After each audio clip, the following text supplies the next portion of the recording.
열왕기하 1장 9절에서 18절 말씀입니다. 우리 9절 10절 먼저 함께 교독하시겠습니다. 그리하여 왕은 50부장에게 부하 50명을 달려서 엘리야에게 보냈다. 그 50부장은 엘리야가 산 꼭대기에 앉아있는 것을 보고 그에게 소리쳤다. 어명이여, 하나님의 사람께서는 내려오시오. 엘리야가 그 50부장에게 말하였다. 내가 하나님의 사람이라면 불이 하늘에서 내려와서 너와 내 부하 50명을 모두 태울 것이다. 그러자 불이 하늘에서 내려와서 그와 그의 부하 50명을 태워버렸다. 그렇죠? 우리 김우정 전도사님이 무서워 이렇게 말씀하셨는데, 그렇습니다. 이게 읽기는 쉽지만 이해하기에는 사실 좀 어려운 말씀이에요. 그리하여 이렇게 시작되는 본문이죠. 그리하여 라는 말은 요 앞부분에 있는 내용 1절부터 8절에 있는 말씀을 잠깐 요약해야지만 요 그리하여 라는 말씀이 이해가 되는 말씀이에요. 아하시아라고 하는 왕이 원래 살았던 삶의 모습을 열왕기상 마지막 부분에서 길로 표현했습니다. 아합의 길, 아버지가 갔던 길이죠. 또 이세벨의 길, 그래서 어머니가 갔던 길. 근데 그 길이 같은 길이에요.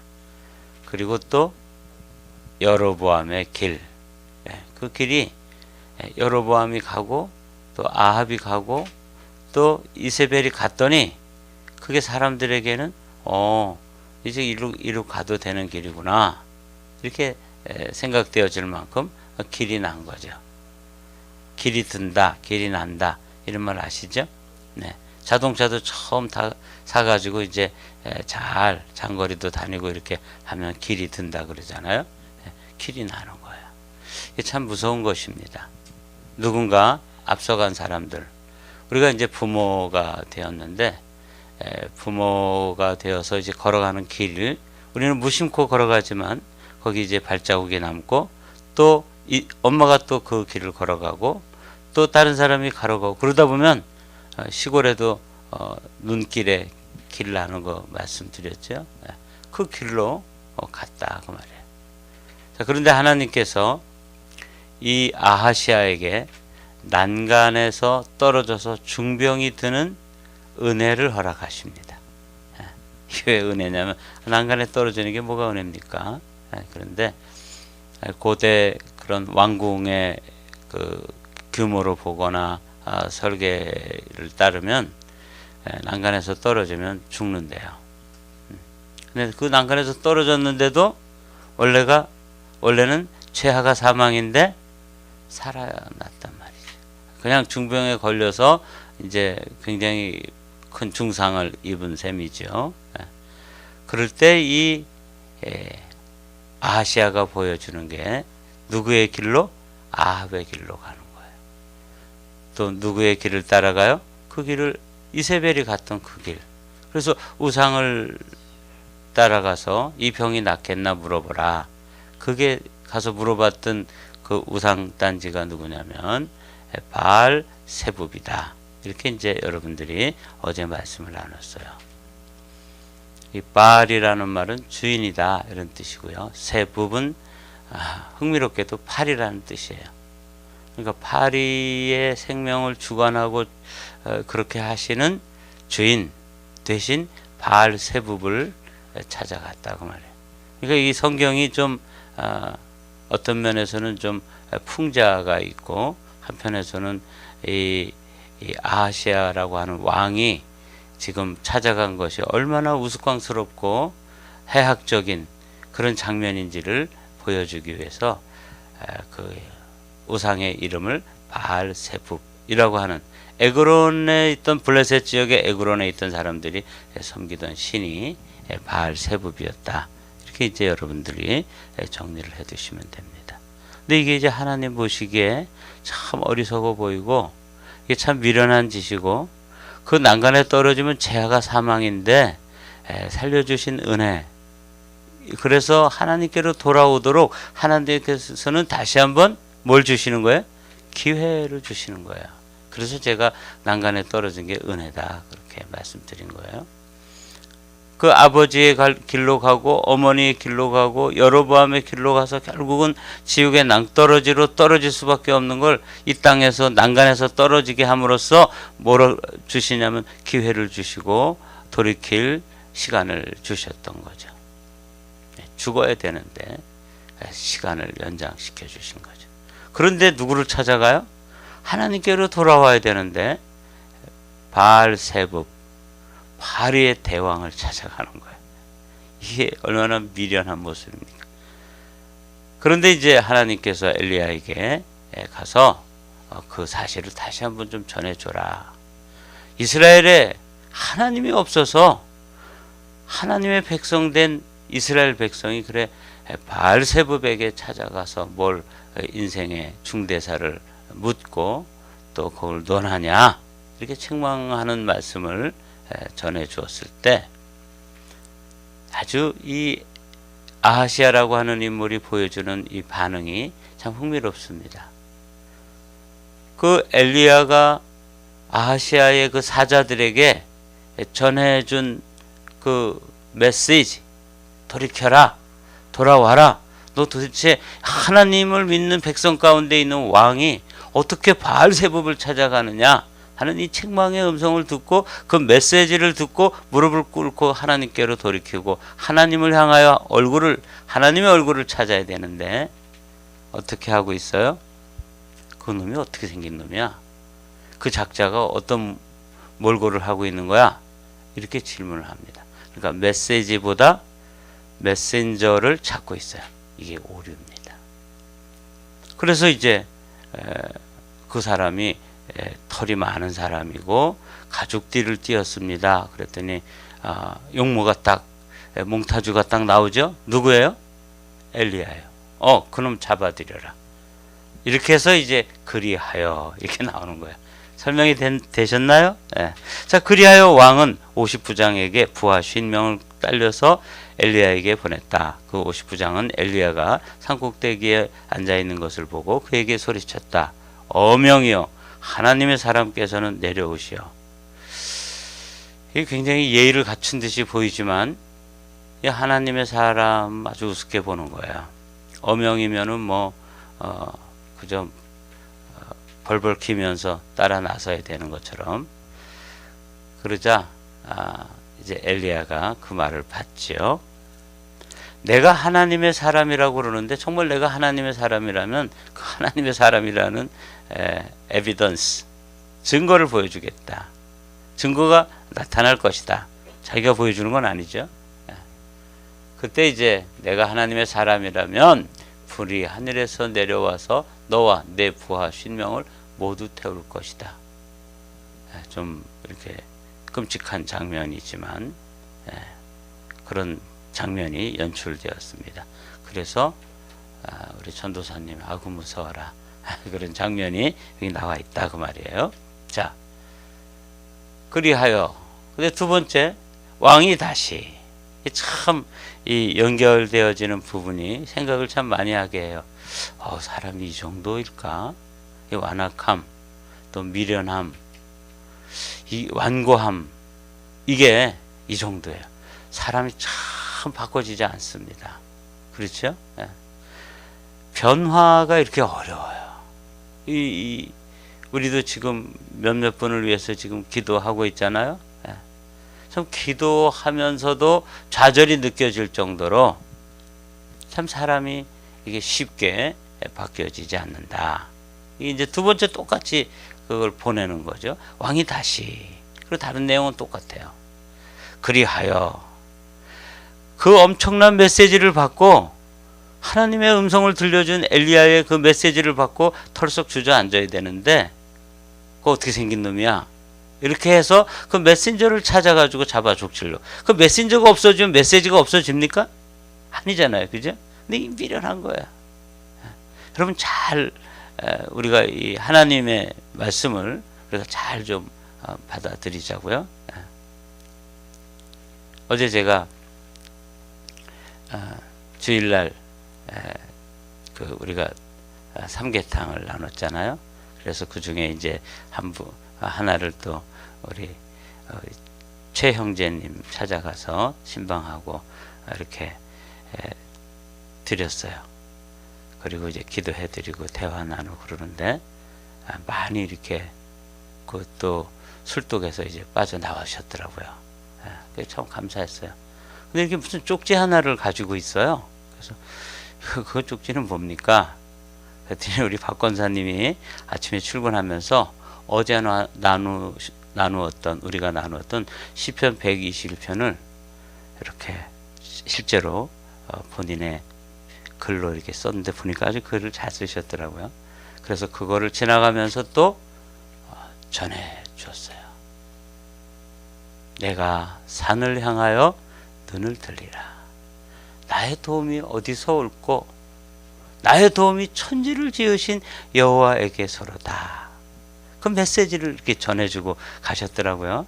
제가 어제 감동받았어요.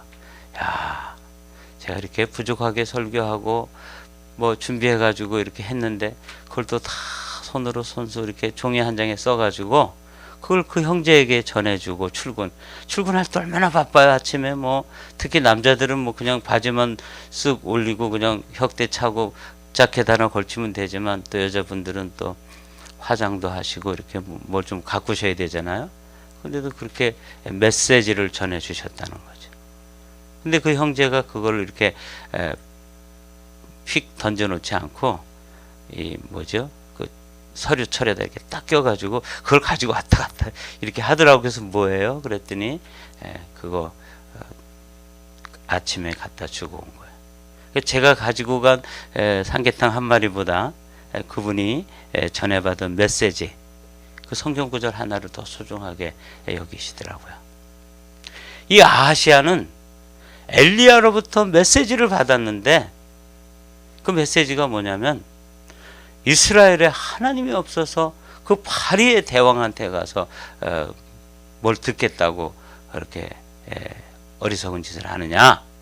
너 침상에서 너 다시는 내려오지 못하고 죽을 것이다. 이 말씀은 다른 말로 얘기하면 돌이키면 살 수 있다. 그런 메시지예요. 이 메시지를 받고 그렇게 말하는 놈이 어떻게 생긴 놈이야? 어떻게 생겨먹은 놈인데 나한테 왕한테 그런 헛소리를 해? 그래 알아봤더니 그게 누구예요? 털이 많고 가죽띠를 띠고 있는, 그래서 누가 봐도 이거는 엘리야의 아이콘이거든요. 잡아들여. 그래서 그리하여 첫 번째 50명과 50부장을 보냈는데 그냥 불에 타서 죽은 거예요. 그럼 여기서도 메시지가 있죠? 그러면 이 메시지를 좀 받고 이거 이렇게 해서 안 되는 거구나. 50명 아니라 500명을 보내도 하늘에 불이 내리면 내가 그 사람 잡아 족칠 수도 없고 잡아 죽일 수도 없고, 그 메신저를 없앤다고 메시지가 없어지는 것도 아니니까 메시지에 내가 무릎을 꿇어야 되겠다. 이러지 않는 거예요. 왕이 다시 이렇게 또 50명 보냈는데 동일한 운명을 범하게 됩니다.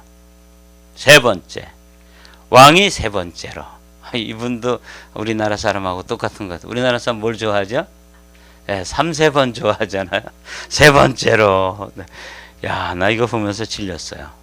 왕이 세 번째로 또 다른 50부장에게 부하 10명을 날려서 보냈다. 그 세 번째 50부장은 올라가서 엘리야 앞에 무릎을 꿇고 애원하며 말하였다. 하나님의 사람께서는 우리의 청을 물리치지 말아 주십시오. 나의 목숨과 어른의 종들인 이 50명의 목숨을 귀하게 여겨 주십시오. 자비를 구하고 은혜를 구했다. 그 말이죠. 보십시오. 하늘에서 불이 내려와서 이미 50부장 2명과 그들의 부하 100명을 모두 태워 죽였습니다. 그러니 이제 나의 목숨을 귀하게 여겨 주십시오. 그때 이제 엘리야에게 또 주의 음성이 들려왔어요. 주님으로부터 메시지가 온 거죠. 그때 주의 천사가 엘리야에게 말하였다. 그와 함께 내려가거라. 그 사람을 두려워하지 말아라. 그리하여 엘리야가 일어나서 그와 함께 왕께 내려갔다. 말하였다.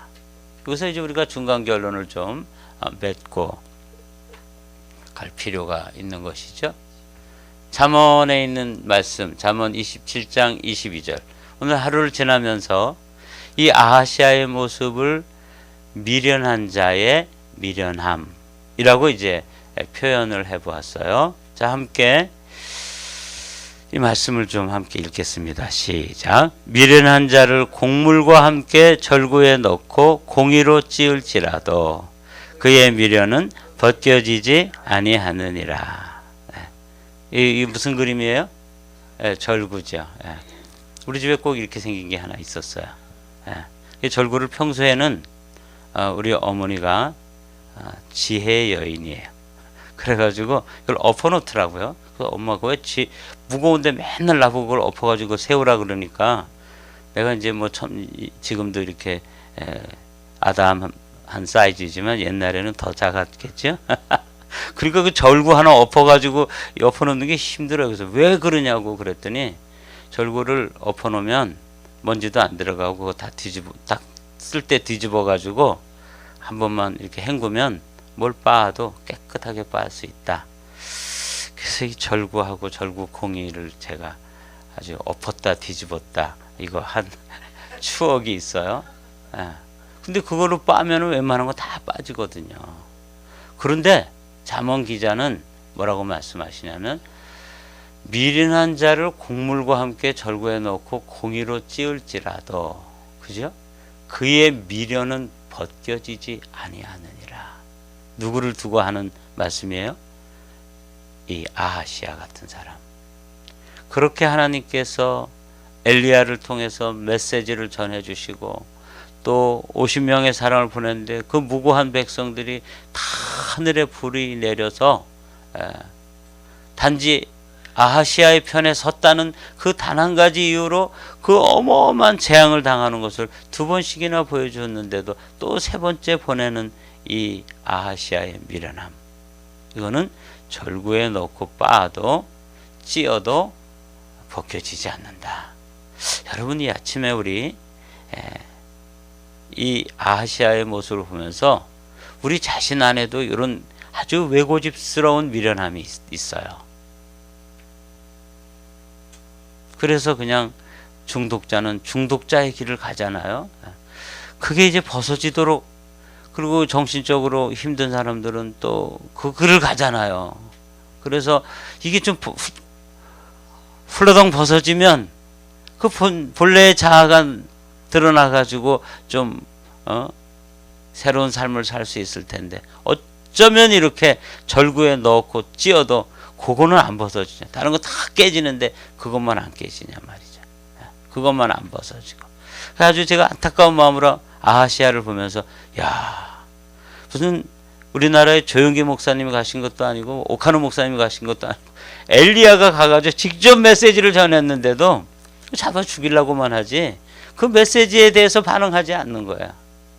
미련한 자의 미련함. 오늘은 이 미련함이라고 하는 요 원 워드를 한번 탁 이렇게 마음속에 새기고 하루를 출발하시자고요. 그 결과 미련한 자의 미련함, 벗어지지 않고 그 빠지지 않고 깨지지 않는 이 아하시아의 미련함의 결론이 오늘 본문에 나와 있어요.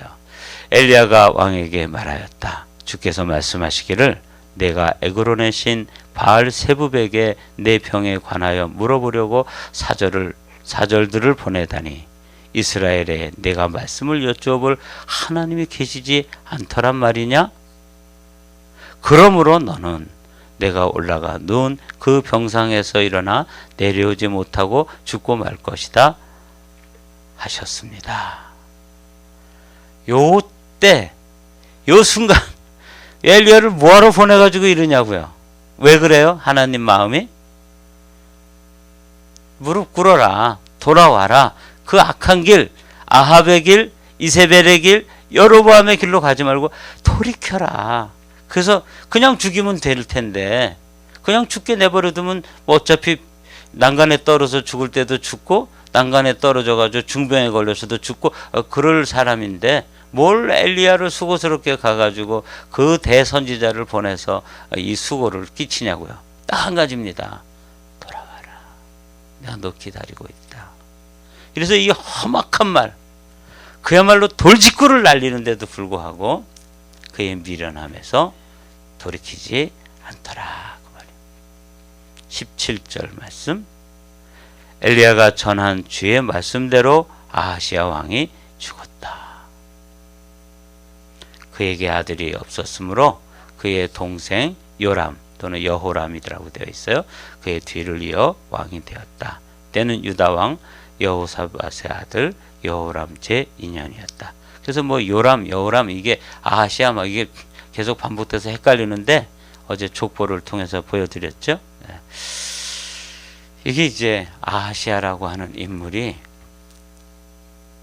파리의 대왕에게 가가지고 그 우상에게 가서 자신의 인생을 걸었던 그 결론이에요. 여기서 이제 우리가 질문 하나를 이렇게 찾아낼 수가 있어요. 질문 하나를. 하나님께서 어떻게 그 무고한 50명을 그렇게 또 불태워서 불살라서 죽게 만드시는가? 그리고 또 세 번째 간 그 50부장은 또 살려주시는가?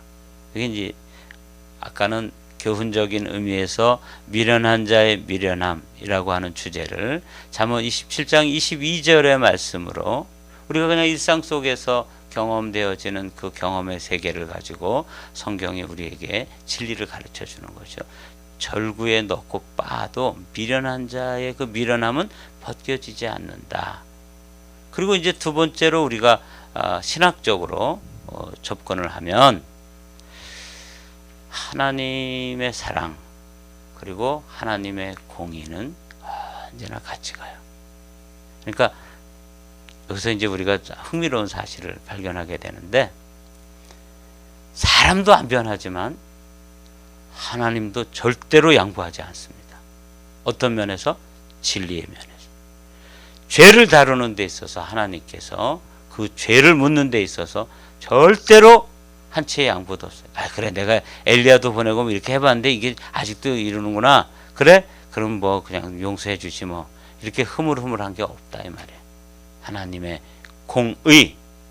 그래 사랑하지만 사랑해서 메시지를 보내고 메신저를 보내고 그에게 시간을 주고 기회를 주고 기다려 주시고 이게 하나님의 사랑이라면 하나님의 사랑은 뭐가 있다? 끝이 있다.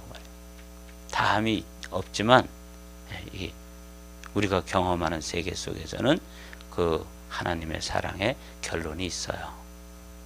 그래서 오늘 이사야 42장 3절의 말씀 뭐로 결론을 맺으려고 그래요? 그분은 상한 갈대를 꺾지 않으며 꺼져가는 등불을 끄지 않으며 여기까지가 뭐예요? 사랑이에요. 여기까지가 뭐예요? 은혜예요. 아시아에게 엘리야를 보내고 메시지를 보내시고 그가 돌이키기를 기다리시고 그 상한 갈대 같은 그 아하시아 병든 아하시아에게 끊임없이 메시지를 보내셨던 하나님 아버지의 마음이 상한 갈대를 꺾지 않으시며 꺼져가는 등불을 끄지 않으시는 하나님이세요. 그러나 그 뒤에 말씀이 아주 준엄하고 엄중합니다. 진리로 공의를 베풀 것이라. 이 하나님이세요. 오늘 미련한 자의 미련함에 계속 머물러 있으면 그분이 우리에게 사랑으로 메시지도 보내주시고 시간도 주시고 기다려주시고 기회도 주시는 거예요. 어제 그 최 형제님을 찾아가 보니까 하나님께서 다시 한번 기회를 주셨더라고요. 그래서 이제 술독에서 빠져나와서 일을 하는 거예요. 근데 그 미싱에다가 실을 끼는데 이게 점점 눈이 어두워져서 그거를 30분이나 끼고 앉아있대요. 그래서 제가 말했어요. 우리에게 남은 시간이 많지 않다. 저같이 부족한 메신저를 보내서 메시지를 전해주고 또 사랑으로 우리 권사님이 지나가면서 또 메시지를 전해주고 계속 그분에게 정말 상한 갈대와 같은 분, 꺼져가는 등불 같은 분, 그분에게 지금 기회를 주시고 시간을 주시는 거예요. 일단 술독에 빠져나와서 이제 일을 하시더라고요. 땀을 뻘뻘 흘리면서. 그래서 제가 이제 그 바늘 끼는 걸 보면서 시간 많지 않습니다. 제가 아는 해병대 선배도 56년생인데 이 봉제공장 다니면서 이 미싱을 고치는 기술자예요. 근데 왜 그만뒀느냐? 그 부품이 보이질 않아가지고 조립을 못한대. 뜯어놓고. 그래서 뭐 돋보기를 도수를 높이고 그래도 안 되는 거예요. 그래서 그 좋은 기술로 돈 벌 수 있는 아직 건강도 있는데 그 눈 하나 어두워가지고 안 되는 거예요. 이분도 자기 기술을 믿으시더라고요. 그 제가 메시지를 전해드렸어요. 사랑하는 성도 여러분, 주님은 아시아에게 기회를 주시고 시간을 주시고 또 기다려 주시고 상한 갈대를 꺾지 않으시고 꺼져가는 등불을 끄지 않으시는 그 인내로 그를 기다려 주셨죠. 그러나 때가 되면 주님은 그 자비를 거두세요. 그리고 뭘로 일하세요? 공의로 일하신다고 말이에요. 이 하나님의 공의는 우리가 생각하는 것보다 더 두렵습니다. 뭐라고 말씀하세요? 오늘 본문이 한번 보실까요? 엘리야가 전한 주의 말씀대로 아하시아 왕이 죽었다. 이렇게 돼 있잖아요. 말씀대로. 이게 공의예요.